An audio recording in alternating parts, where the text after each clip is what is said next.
नमस्कार, मी अनिल उपाध्ये. शिवसिद्ध बातमीपत्रात आपलं स्वागत आहे. पाहूया आजची बातमी. जुनाट आजार, पोटाचे आजार, गुडघेदुखी, सांधेदुखी, कंबरदुखी, बीपी, शुगर, कफ, मूळव्याध, हातापायात मुंग्या येणे, डोळ्यांचे आजार, स्पॉन्डिलोसिस अशा अनेक जुनाट आजारांवर विना ऑपरेशन, विना दुष्परिणाम, कायमस्वरूपी उपचार करणारे डॉक्टर शार्दूल ससे यांचे गांधीनगरमधील मोहिते मळ्यात असणाऱ्या आरोग्य ॲक्युपॉइंट सेंटरमध्ये दुपारी 4 ते रात्री 9 या वेळेत आणि कोल्हापूर कळंब्यातील दत्तोबा शिंदे नगरामध्ये दररोज सकाळी 7 ते दुपारी 1 वाजेपर्यंत अवश्य भेट द्या. पेठवडगाव नगर परिषद निवडणुकीतील मतपेट्या ठेवलेल्या स्ट्रॉंग रूम बाहेरील सीसीटीव्ही कॅमेरे निवडणूक कर्मचाऱ्यांनी काढल्यानंतर आज दुसऱ्या दिवशी यादव आघाडीच्या महिला उमेदवारांच्या शेकडो महिलांनी स्ट्रॉंग रूम बाहेर सीसीटीव्ही कॅमेरा बसवावेत अशी मागणी करत जोरदार घोषणाबाजी केली.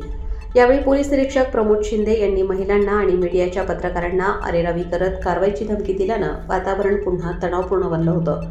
त्याबाबत अधिक माहिती अशी की हातकणंगले तालुक्यातील पेठवडगाव नगर परिषदेच्या मतदान पेट्या शिवाजी चौकातील मराठा मंडळ सभागृहात स्ट्रॉंग रूम म्हणून वापरत आहेत. या स्ट्रॉंग रूम परिसरातील काही घरांवर त्या कुटुंबांनी खासगी सीसीटीव्ही कॅमेरे बसवल्यानं निवडणूक आयोगाकडे काही तक्रारी करण्यात आल्या होत्या. निवडणूक आयोगाच्या कामांमध्ये हस्तक्षेप होत असल्याच्या कारणावरून निवडणूक आयोगाने पोलीस बंदोबस्तात मध्ये बुधवारी सायंकाळी संबंधित सीसीटीव्ही कॅमेरे हटवण्यात आले होते. त्यावेळी यादव आघाडीच्या उमेदवार आणि काही कार्यकर्त्यांनी स्ट्रॉंग रूम परिसरात एकत्र येऊन निषेध व्यक्त केला होता आणि निवडणूक आयोगाने कॅमेरे बसवावेत आणि स्क्रीन लावण्याची मागणी केली होती. याबाबत निवडणूक आयोगाने कोणतीच हालचाल न केल्याने आज सकाळी पुन्हा यादव आघाडीच्या रुपाली माने, वर्षा पवार, सुरेखा अनुसे, सारिका गोंदकार, धनश्री पोळ, रुपाली माने, कल्पना भोसले, सुषमा पाटील या महिला उमेदवारांसह असंख्य महिला या स्ट्रॉंग रूम परिसरात आल्या होत्या. त्यांनी यावेळी निवडणूक आयोगाने सीसीटीव्ही कॅमेरे बसवावेत, त्याची स्क्रीन बाहेर लावावी अशी जोरदार मागणी केली. यावेळी मीडियाचे पत्रकारही उपस्थित होते. यावेळी वडगाव पोलीस ठाण्याचे पोलीस निरीक्षक प्रमोद शिंदे यांनी महिलांच्यासह पत्रकारांना कारवाईचा दम देत अरेरावी केली. त्यामुळे पोलीस अधिकारी आणि महिलांच्यात वाद झाला. त्यानंतर यादव आघाडीच्या नगराध्यक्षपदाच्या उमेदवार विद्याताई गुलाबराव पोळ यांनी सहाय्यक निवडणूक निर्णय अधिकारी यांना स्ट्रॉंग रूम बाहेर एलईडी स्क्रीन बसवण्याबाबत निवेदन दिले. तर जनसुराज्य ताराराणी आघाडीच्या उमेदवारांनी पारदर्शकतेसाठी निवडणूक आयोगानेच सीसीटीव्ही कॅमेरे बसवावेत आणि त्याची स्क्रीन लावावी अशी मागणी केली आहे. दरम्यान मीडियाच्या पत्रकारांना अरेरावी करणाऱ्या पोलीस निरीक्षक प्रमोद शिंदे यांचा महाराष्ट्र पत्रकार संघाच्या वतीने निषेध व्यक्त करण्यात आला. सीसीटीव्ही लावलेली होती, खासगी जागेत होती, तरी देखील भूमिका काय? सगळ्यात प्रथम की जी सीसीटीव्ही खाजगी जागेमध्ये लावलेले ते आमच्याच कार्यकर्त्यांनी लावलेले. कारण का पहिली गोष्ट म्हणजे खाजगी जागेवर आपण काहीही करू शकतो. आपल्या जागेमध्ये आपण कुठल्याही गोष्टीचं हे करू शकतो. आमच्या कार्यकर्त्याचंच घर होतं ते. त्यांनी स्वतःहून हे सीसी कॅमेराज लावलेले की सगळ्यांना काळजी त्या EVM मशीनची. सगळ्यांना महत्त्वाचा विषय होता की मी मगाशी सांगितल्याप्रमाणे की तिथे एका आघाडीचं भवितव्य त्या EVM मशीनमध्ये नाही आहे. अख्ख्या पेठ वडगावचं भवितव्य त्याच्यामध्ये आहे. तिथं विद्या गुलाबराव पोळ हा नगराध्यक्ष पदाचं तिथं भवितव्य महत्त्वाचं नाही आहे.